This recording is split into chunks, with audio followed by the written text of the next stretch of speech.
기도하겠습니다. 거룩하신 하나님 감사합니다. 오늘 또 저희들에게 귀한 시간, 복된 시간 주시고 하나님 말씀을 상고하며 또 마지막 때 있어질 일들을 저희들이 공부하며 깨달을 수 있도록 은혜의 시간 주심을 감사를 드립니다. 이 시간에 우리 인생의 가장 귀하고 복된 시간 되게 하시고 주의 뜻을 분별하며 예비하며 준비할 수 있는 하늘의 지혜와 은혜가 풍성히 많은 복된 시간이 되어지게 하여 주옵소서. 예수님의 이름으로 기도 올려옵나이다. 아멘. 오늘은 계시록 11장 말씀을 연구하려고 합니다. 11장은 이제 두 부분으로 되어 있습니다. 두 증인이 된 말씀이 기록되어 있거든요. 두 증인. 11장 1절로 14절까지는 두 증인입니다. 그리고 15절로 19절까지는 일곱 제나빨 볼 때 24장로와 장막 승제된 말씀이 기록이 되어 있습니다. 11장 1절과 2절은 10장에 이어지는 주계시입니다. 계시록은요, 계속 일관되게 연결되어져 가는 주계시가 있고요. 그리고 그 중간중간에 끼워넣어가지고 우리의 이해를 도와주시기 돕기 위해서 끼워넣으신 보충계시가 있습니다. 그래서 1절과 2절은 주계시고 그리고 3절과 6절은 보충계시고 7절부터 다시 주계시로 연결이 되어집니다. 11장 1절로 14절은 두 증인입니다. 두 증인.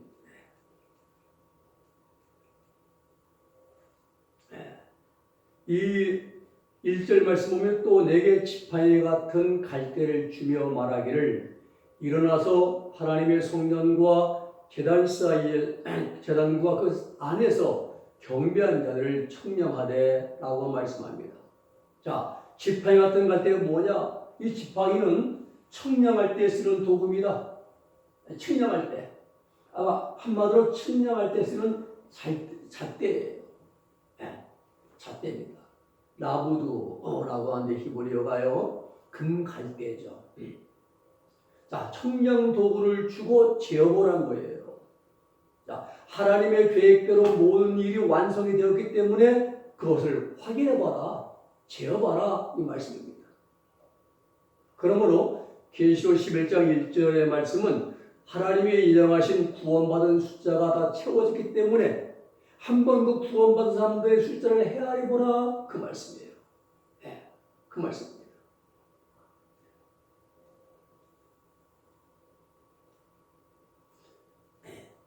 이 청량 범위와 대상은 하나님의 성전과 제단과 이 하나님의 성전과 제단과 그 이제 안에서 경배한 자들이에요. 이 모세를 통해서 만드신 성막의 구조를 이제 말하는 것이거든요. 하나님의 성전은 천국을 상징합니다. 제단은 성전 바깥 마당에 있는 성도들이 천국 들어갈 준비하는 곳, 번제가 있는 것이죠. 그래서 이 성전 그리고 성도들이 들어갈 천국에 들어갈 준비한 장소 광야 뜰입니다. 그리고 이 성전 성소와 지성소 성전 이렇게 이제 기록하고 있습니다. 그래서 그 안에서 이 성전과 제단과 이 안에서 경배한 자들을 청량하라. 이유는 뭐냐? 구원받을 자들의 숫자가 다 채워졌기 때문에. 그래서 채워보라, 헤아려보라 이 말씀이에요. 헤아려보라. 하나님의 성전과 제단과 그 안에 경배한 자들, 즉 구원받은 자들입니다. 이런 분들 다 구원에 이제 안에 들어간 분들이고, 반대로 하나님의 성전 밖에 있는 사람들은 구원받지 못한 사람들을 말하는 것입니다. 마태복음 13장 보면 6가지 이제 비유가 나오는데요. 우리 예수님이 아주 파라볼레 비유로 말씀 많이 했어요. 자, 그때 2000년 동안에 구원의 그물을 쳐놓았습니다. 그리고 고기를 다 모았어요. 그리고 마지막에 인류 마지막에 그 그물을 끌어올립니다. 2000년 동안 교회 시대에 전 세계에 그물 쳤습니다. 우리 예수님께서 그 그물이 교회예요.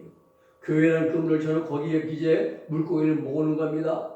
그리고 마지막에 끌어올립니다. 그때 그물 밖에 있는 사람들은 성전 밖 마당에 있는 사람들이고 그물 안에 들어온 사람들이 두 부류라 이 말이에요. 하나는 성전과 제단이에요.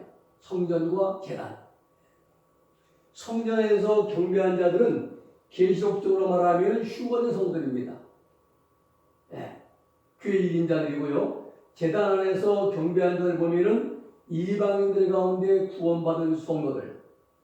로마서 11장 25절에 바울은 말하죠. 너희가 이 병자들아 너희가 이 비밀을 모르기를 내가 원치 아니하노니 이 비밀은 이방인의 구원의 수가 완전히 차기까지 이스라엘의 도로는 완악하게 된 것이라 그랬어요. 이방인의 구원 숫자가 채워지기까지 이스라엘에서 예수를 믿지 않나 이 말입니다. 이게 비밀이에요. 이방인의 구원을 시키는 하나님의 비밀을 바울은 알고 있다 이 말입니다. 그리고 이방인들 가운데 구원받은 성도들 그리고 또 한 부류는 대환란 동안에 전사년 동안에 두 중의 정도를 통해서 구원받고 출애굽한 그런 유대인들이 이제 후사님만 통과하면서 그리고 천년을 돌아가는 그러한 유대인들 이 두 부류가 제단 안에서 경배한 자들입니다. 자, 성전 밖 마당을 청량하지 말고 그냥 두라. 이것을 이방인에게 주었은즉 저희가 거룩한 성을 마흔절 동안 짓밟으리라. 이 뜻입니다. 제단 있는 곳입니다. 그리고 우리 성소와 지성소, 성전이라 이 말입니다. 성전. 이 성전 밖 뜰에 있는 뜰 안에 있는 사람들은 청량하지 말라 이 말씀이에요. 헤아리지 말라. 무슨 뜻입니까? 뜰 안까지는 들어왔지만은 하나님을 경배하지 않는 사람들 이런 자들은 숫자로 계산하지 말라는 말씀이에요. 오늘날 교인 총회가 입교인, 들입자, 가르쳐교자 세례교인 이상을 교인으로 잡습니다. 그러면 뜰 안까지는 들어왔지만은 하나님을 경배하지 않는 사람들이 누구냐? 대표적인 사람이 적그리스도, 이단의 교주들, 배도자들, 거짓 선지자들, 660의 가라지들, 적세의 표를 받고 적세의 우상을 경배하고 섬긴 타락한 사람들 이들은 뜰 안에 들어왔어요. 예수 믿고 구원까지는 받았는데 다시 배교하고 배도한 자들입니다. 여기에 불신자들은 포함이 안 됩니다. 왜냐하면 성막 안에 들어온 사람들 중에서 하나님께 경배하지 않는 자들이기 때문에 이 불신자들 아예 성막 안에 안 들어왔어요. 구원과는 관계가 없는 자들입니다.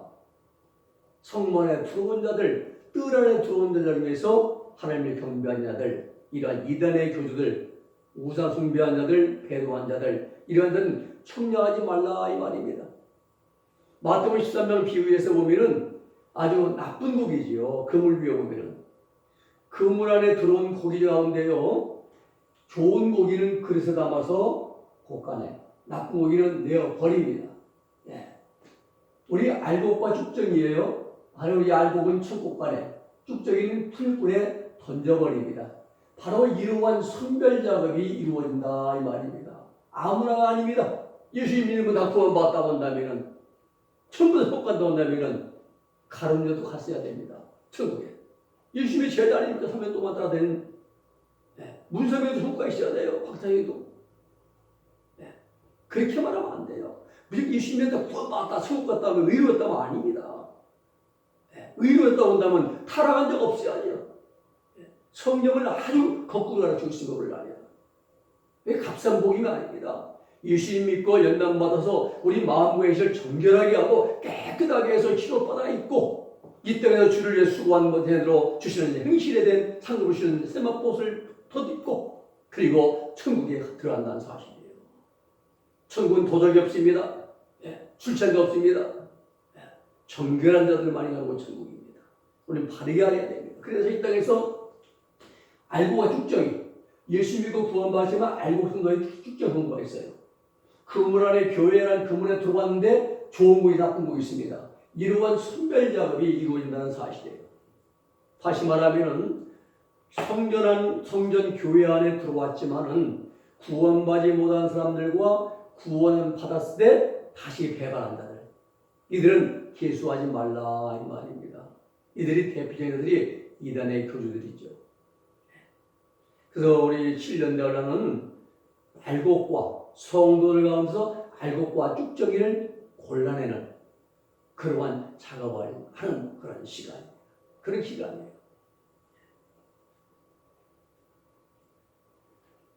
이들은 거룩한 성은 이 땅에 있는 이스라엘 수도 예루살렘 성을 가리켜 말합니다. 장차 적수도가 예루살렘 성의 보좌에 앉아서 이제 자기 멸망에 가져간 것 무엇입니까? 적수의 우상이죠. 마태복음 24장 15절 멸망에 가져간 것이 거룩한 것 성도를 보거든 너희는 도망할지어다. 멸망에 가져간 것 적수의 우상을 세운다 이 말입니다. 그리고 거기에서 42달 후 3년 반 동안 자기가 그리스도라고 주장을 하면서 세상을 지배할 것입니다. 이 거룩한 성. 중요한 건 2절에 성전은 천국을 상징하는 것이고요. 이방인이 짓밟는 이 땅에 있는 거룩한 성은 예루살렘 성을 가리키는 것이다. 이거 구별을 잘 해야 됩니다. 이 구분 잘 해야 돼요. 3절 말씀 봅니다. 내가 나의 두 증인에게 권세를 주리니 저희가 붉은 백옷을 입고 1260일을 예언하리라. 이 3절과 6절까지는 보충계시입니다. 보충계시예요. 우리가 10장까지 살펴보면 말입니다. 9장에서 전사년반 중반기에 5달 황충지향이 지나갔습니다. 그리고 전사년반 중후반기의 전쟁인 미가엘 천사의 7무리로 러시아 호계 세력이 멸망했습니다. 이것을 에스겔 38장에 연구하니까는 7가지 자연재앙, 직하로 보고 물류 피, 이 7가지 자연재앙으로 호계 세력이 멸망했습니다. 그런 다음에 전사년만 동안 이스라엘에서는 두 중의 전도를 통해서 어떻습니까? 이스라엘 숫자가 다 채워졌습니다. 그래서 11장 1절 2절에서 청량하라, 세어보라, 헤아려보라 라고 명령하신 것입니다. 휴거된 교회 시대의 인자들, 순교자들, 통과자들, 구원받은 이스라엘들 전체를 다 헤아려봐라 이 말씀이에요. 그리고 나서 이어지는 것이 3절과 6절 말씀입니다. 무슨 내용인가 하면은 1400년 동안에 이스라엘 땅에서 있었던 내용을 추가로 보충을 해서 보충 설명을 해주고 있는 것이 3절과 6절이다 이 말이에요. 3절 6절은 다들 황충지향이 지나가고 여세나팔 전쟁지향이 지나가고 그 와중에 이스라엘 땅에서 어떤 일이 있었는가를 구체적으로 보여주는 것이 3절과 6절 말씀입니다. 왜냐하면요, 그 일이 설명되어야만이 7절부터 이어지는 두 증인이 순교하고 3일 반 동안 실제를 묻지도 거두지도 못하게 하는 내용이 무엇인가를 알 수 있게 되기 때문에 그래요. 그래서 우리의 이해를 돕기 위해서 하나님께서 3절과 6절에서 보충 설명을 해주신 거라 이 말이에요.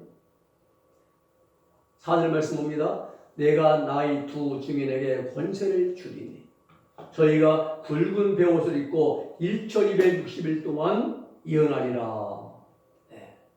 두 증인이 하나님께부터 권세를 받아서 전 3년 동안 사역할 것을 말씀하신 겁니다. 우리나라 자칭 두 증인 그 전에요. 자칭 감람나무라고 말한 자칭에 칭한 박대선 장군은 죽었습니다. 이 박대선 씨가 용문산에 가서 나온 몸 그때 장로였죠. 찾아가서 박장로 성경 보니까 두 증인이 있는데 내가 하나 할 때 당신 하나 하소. 나오는 장로님은 하나 안겠다. 박대선 씨가 자기가 감람나무를 그랬다가 나중에는 천부하겠죠. 결국은 죽었습니다. 귀신이 악령에 해빌려가지고 마음껏 가지고 이용해 먹다가 빠져나갔어요. 비참하게 죽었죠. 죽을 때는. 자, 우리는 이 두 증인은 아무나 아닙니다. 두 증인에 대한 우리는 견해를 바르게 알아야 됩니다. 두 증인은 반드시 이스라엘 백성 중에 나오는 선자들입니다. 그런데 모세와 엘리야의 심령을 가지고 예언하며 증거해요. 아무나 아닙니다. 두 증인은 이스라엘 백성을 양육하기 위해서 세우신 그리스도의 일꾼들입니다. 두 증인은 1260일 즉 1400년 동안 예언할 권세를 받은 하나님의 세우신 일꾼들입니다. 그리고 두 증인은 대환란 동안에 일어날 재앙에 대해서 온 세상에 예언할 사명을 가지고 있습니다. 두 증인의 자격 요건이 뭐냐? 보세요. 두 증인은 반드시 이스라엘 백성 가운데 나옵니다. 이방인은 자격이 없어요. 만약에요, 이방인이 이스라엘 가지고 여러분 예수 그리스도를 십자가에 못 박아 주신 줄 회개하라고 했으면 유대인들이 들어갔습니까? 안 됐습니다. 유대인들이요, 선민의식이 매우 강합니다. 자기들은 특별히 하나님께 선택받은 백성이라는 그 민족이라는 의식이 강합니다. 이방인을 우습게 여겨요. 예수님도 수르보니의 여인과 대화할 때 그러잖아요. 자네의 떡을 제가 개들에 던지기 마땅치 않다. 또 수가성 여인과 대화할 때 마찬가지예요. 수가성 여인이 당신 유대인 나는 사마리아인 어찌 나와 상종하나이까. 유대인들이요, 말 대꾸도 안 했습니다. 말 상대를 안 했습니다. 그런 개처럼 여기는 이방인들의 말을 듣고 회개를 받습니까? 않습니다. 그래서 이스라엘 백성들에게 복음을 전하는 두 증인은 반드시 이스라엘 백성들 가운데서 나와야 된다는 사실이에요. 그런데 그들이 어떤 마음 신령을 하느냐? 모세와 엘리야의 신령을 가지고 예언사를 합니다. 5절 말씀 봅니다. 만일 누구든지 저희를 해하고자 한즉 저희 입에서 불이 나서 그 원수를 소멸할지니 누구든지 행하려 하면 반드시 이와 같이 죽임을 당하리라. 엘리야가 갈멜산에서 기도해가지고 하나님의 불을 내려가지고 바알과 아세라 목상의 선지자들을 다 이기지 않았습니까? 그 사건입니다. 5절 6절 보면은 저희가 권세를 가지고 하늘 나라 그 예언을 하는 날 동안 비 오지 못하게 하고 또 권세를 가지고 물을 변하여 피되게 하고 아무 때든지 원하는 대로 여러 가지 재앙으로 땅을 치료다. 모세가 애굽에서 행한 능력 10대장 중에 나오죠. 물이 변해 피가 되는 거예요. 나일강 물이. 이렇게 모세와 엘리야의 신명을 가지고 이스라엘들에게 강력하게 복음을 증거하고 예언할 사명자들이 바로 두 증인입니다. 세례 요한을 향해서 엘리야의 신명을 가진 사람이라고 우리 주님이 말씀하시죠. 마태복음 11장 13절 14절 말씀 보면은 모든 선지자와 및 율법에 예언한 것이 요한까지니 세례 요한까지가 구약시대 것입니다. 너희가 즐겨 받을진대 오리라 한 엘리야가 곧 이 사람이니라. 말라기 3장 4절 말씀하고 있죠. 3장 4절. 자, 세례 요한 시대는요, 율법적으로 사는 시대입니다. 구약 시대가 여기서 끝이 납니다. 그리고 그 다음에는 복음 시대입니다. 마태복음 11장 10절로 13절에 제자들이 묻자와 가로되 그러면 어찌하여 서기관들이 엘리야가 먼저 와야 하니까 하리라 하니까 예수님께 대답하여 이르시되 가라사대 엘리야가 과연 먼저 와서 모든 일을 회복하리라. 내가 너희에게 말하노니 엘리야가 이미 왔을 때 사람들이 알지 못하고 임의로 대우하였도다. 인자들과 같이 고난을 받고 고난을 받으리라 하시니 제자들이 그제서야 예수님이 하신 말씀이 세례 요한인 줄 아니라 깨달았어요. 누가복음 1장 17절 말씀 보면은 세례 요한이 태어났을 때에 엘리야의 신명을 가지고 사역할 것에 대한 예언의 말씀입니다. 이와 같이 두 증인은 모세와 엘리야의 신명을 가진 유대인 중에서 나오게 될 것입니다. 그런데 그 두 증인이 굵은 베옷을 입어요. 그리고 1260일 동안 예언사를 합니다. 이 굵은 베옷은 삭구수인데요. 삭구수, 회개를 선지하는 옷입니다. 우리가 이제 옛날에는 그렇죠. 부모님이 돌아가시면은 상복을 입었어요. 마포로, 삼배로 속옷도 안 입어요. 그 입으면은 꺼끌꺼끌할 때마다 부모에게 잘못을 회개하라고 뉘우치라고 회개의 옷을 입는 게 삼배 옷이에요. 붉은 벼옷을 입었다 이 말이 회개를 외치는 두 증인이라 이 말씀이에요. 근데 얼마 동안 기간이 1260일. 그러면 어떤 걸 회개하느냐? 에스겔 39장 24절로 26절 말씀까지 회개할 것입니다. 이것은 뭐냐? 예수님을 십자가에 못 박아 죽인 이스라엘을 하나님이 버리셨습니다.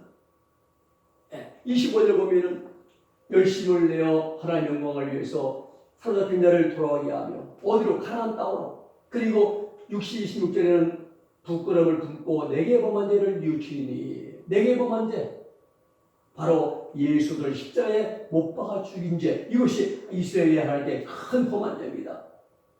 1300년 동안에 이스라엘들이 그 죄를 철저히 회개할 것입니다. 그리고 기독교로 개종을 합니다. 이 일을 하는 사역자들이 1300년 동안에 이스라엘에서 이제 이스라엘 나라에서 사역하는 두 증인이다 이 말씀이에요. 4절 말씀 봅니다. 이는 이 땅에 주 앞에 솟는 두 감람나무와 두 촛대니 이는 후토이 지제명사죠. 복수형으로 두 증인을 가리킵니다. 자, 주 앞에 섰다. 1400년 동안에 땅에 일하는 예수의 증인이라 이 말입니다. 주님 앞에 섰다는 거죠. 두 감람나무, 기름자라는 나무입니다. 그리고 두 증인은 이스라엘 백성들로 하여금 회개하고 구원받게 하고 뭘 받게 합니까? 성령은 기름을 상징하는데 영적으로 성령의 기름을 공급하는 사람들이기 때문에 두 감람나무다 이렇게 표현을 한 거예요. 성령 받고 두 촛대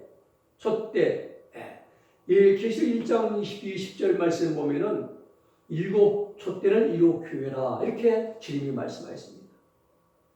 그러므로 두 촛대는 두 교회란 말이에요. 아마도요 두 증인이 두 교회에서 목회 사역을 감당할 것으로 예상이 됩니다.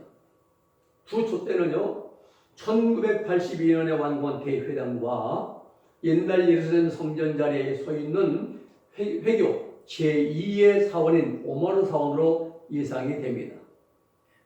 이스라엘들이 가나안 땅에서 쫓겨났습니다. 예수님을 십자가에 못 박아 죽이고 에이드리스를 멸망했습니다. 그리고 그곳을 중세기의 회교들이 차지하죠. 그리고 그곳에 회교 제2의 성지인 오마르 사원을 세웠습니다. 오마르 사원. 왜 그런가? 마음의 교도들, 회교도들도 모세 오경 사용합니다. 그래서 자기들이 아브라함의 자손이라 이렇게 말합니다. 아브라함이 아들 이삭을 바친 모리아산, 그 모리아산이 바로 예루살렘의 성전 자리입니다. 그래서 그들에게도 그것이 바로 성지가 된다는 거예요. 그 회개도들이 로마에 의해서 완전히 멸망당한 예루살렘 자리에 있던 그 자리에다가 회교 제2의 사원인 오마르 사원을 지었어요. 이스라엘이 고민이 있습니다. 이스라엘이 이것을 헐어버리고 부숴버리고 싶어도 할 수가 없어요. 왜냐하면 만약 하게 되면 전 세계에 있는 회교도들이 들고 일할 것입니다. 그래서 대신 1982년에 대회당을 지었습니다. 그러나 대화를 들어가면 신속하게 오마르 사원을 없애버리고 그 자리에다가 예루살렘 성전을 지을 것입니다. 이러한 역사를 우리가 종합해 볼 때에 이들 두 증인이 두 장소, 두 교회에서 사역하지 않겠는가? 대회당과 오마르 사원 그 자리에 성전을 지으고 말입니다. 정확한 것은 그때 가봐야 알죠. 지금은 예상만 해본 겁니다. 5절입니다. 만일 누구든지 저희를 해하고자 한즉 저희 입에서 불이 나서 그 원수를 소멸할지니 누구든지 해하려 하면 반드시 이와 같이 죽임을 당하리라. 저희 누굽니까? 두 증인이지, 두 증인. 불이 나서 불이라는 강력한 권세가 의미합니다. 열왕기하 1장 9절 12절 보면은요 아합과 이세벨의 아들인 아하시아가 바락 난간에서 떨어져서 병들었습니다. 그때 59장을 3번 보내요. 엘리야가 기도해가지고 52일 2번씩 불사로 태워버렸습니다. 두 증인도 엘리야의 신명과 능력으로 자신들을 대적하고 해치려는 사람들에게 불을 내려 소멸시키게 될 것입니다. 6절 말씀 봅니다. 또 저희가 권세를 가지고 하늘을 닫아 그 예언 날 동안에 비 오지 못하게 하고 또 권세를 가지고 물을 변하여 피 되게 하고 아무 때든지 원하는 대로 여러 가지 재앙으로 땅을 치료다 라고 말씀합니다. 네. 하나님께서 엘리야를 통해서 3년 반 동안 이스라엘 땅에 비가 내리지 못하게 하신 것처럼 하실 것이고, 모세가 물을 피로 변하게 한 것처럼 두 증인이 엘리야의 심정과 능력을 가지고 비가 내리지 않게 할 것이고, 또 모세의 권능과 권세를 가지고 이제 사역을 감당해야 될 것이라는 말씀입니다. 여러 가지 재앙으로 땅을 치료다. 이건 두 증인이 예언한 대로 땅에 재앙이 떨어진다는 거예요.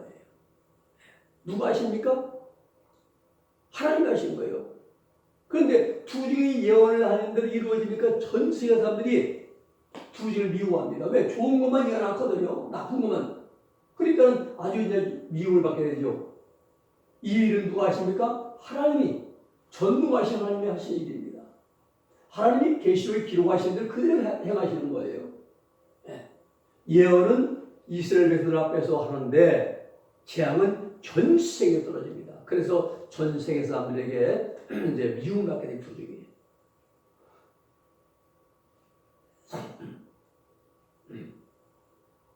이렇게 전 4년 동안에 두 증인이 이스라엘 땅에 나타나서 이스라엘 백성들에게 1260일 동안 3년만 동안 복음을 전파합니다. 그래서 이스라엘이 구원을 받게 됩니다. 이러하니 두 증인의 활동과 또 이스라엘 백성들이 구원받는 과정을 보충해서 설명해 주는 것이 3절과 6절, 3절, 6절에서. 그리고 7절부터 주계시가 이어집니다. 왜냐하면 전사년만이 끝나고 적수가 딱 등장을 했습니다. 어디로 가야 됩니까? 예루살렘으로 가야 됩니다. 재림 메시아가 어디로 온다 했어요? 예루살렘으로 온다 했습니다. 스가랴 14장 4절 말씀 보면 그날에 그 발이 예루살렘 앞 동편 감난에 설 것이요. 이 사도행 1장 9절 11절 예수님이 이제 승천할 때 올라가신 그곳. 갈릴리 사람들아, 너희는 어찌 하늘을 쳐다보느냐? 너희 가운데서 하늘로 올리신 예수는 하늘로 가심을 본 그대로 오시리라. 어디 감람산입니다. 감람산. 예루살렘 앞 감람산에 오신다 했어요. 그대로. 그래서 적도가 러시아 연합세력 고개세를 멸망시키고 예루살렘에 올라가서 떡하니 두 증인한테 이제 올라갔습니다. 그랬더니 두 증인이 떡하니 버티게 된 거예요. 버티고서 두 증인이, 여러분 저 사람이 바로 적도라고 있을 것입니다. 절대 저 사람을 따르면 안 됩니다. 여러분 하면서 그때 적도가 괘씸하지요. 녹이 충만합니다. 전쟁을 일으켜가지고 두 증인을 죽여버립니다. 10장에서 우리가요, 7무례로 러시아 연합세력이 멸망하는 1300년 만에 끝났습니다. 끝났어요. 그럼 곧바로 누가 나와야 됩니까? 적수가 나타나는 장면이 이어지는데 그 내용이 11장 7절이다 이 말이에요. 그래서 7절부터가 주계시가 되는 것입니다. 3절과 6절은 가운데 끼워놓은 보충계시. 만약에요 3절과 6절이 없다고 한다면은 곧바로 7절에서 적수 예루살렘에 올라가서 다짜고짜 두 증인을 죽인다면은 두 증인이 누구냐 이거예요. 어떤 사람들이냐 이거죠. 아무도 몰라요. 이래서 이런 사실을 모르게 되니까 이스라엘 안에서 1400년 동안에 어떠한 일이 일어났는가를 3절과 6절에서 이제 보충으로 설명해 준다 이 말입니다.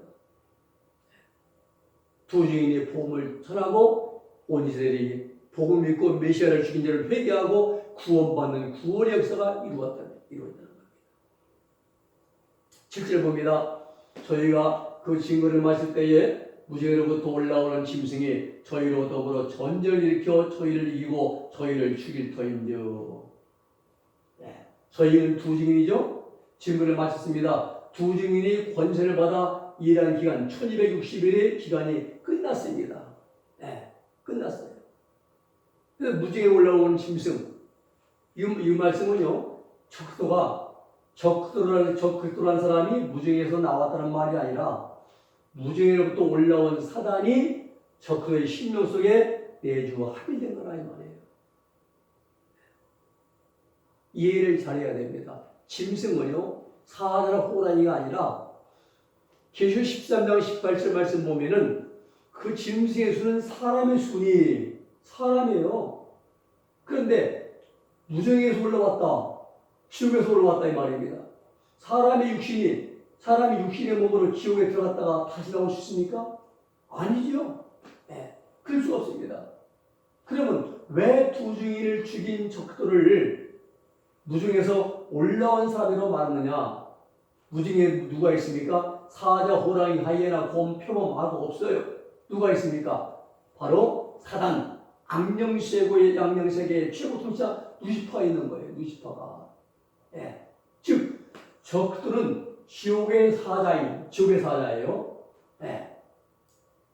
지옥의 사자인 루시퍼가 합일된 사람이라는 뜻이에요.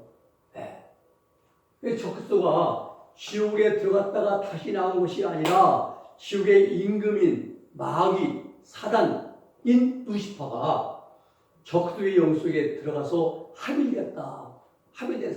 그래서 짐승 같은 인격 가진 사람이라 이 말입니다. 예, 귀신 들린 거예요 한마디로.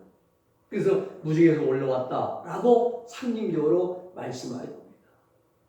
8절 말씀 봅니다. 저희 시체가 큰 성길에 있으리니 그 성은 영적으로 하면 소돔이라고도 하고 그리고 애굽이라고도 하니 곧 저희께서 십자가에 못 박이신 곳이니라.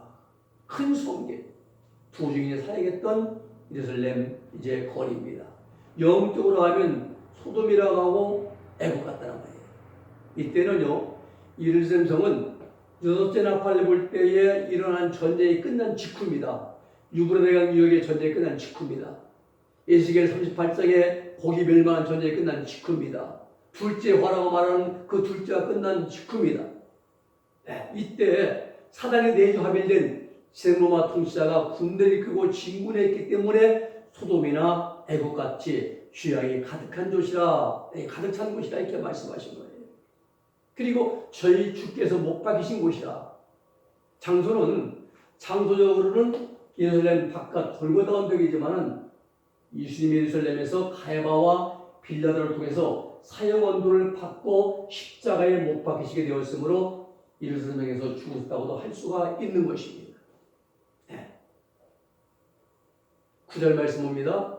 백성들과 족속과 방언과 나라 중에서 사람들이 그 시체를 사흘 반 동안을 목도하며 무덤에 장사하지 못하게 하려다. 투중이 시체를 장사하지 못하게 합니다. 온 세상 사람들이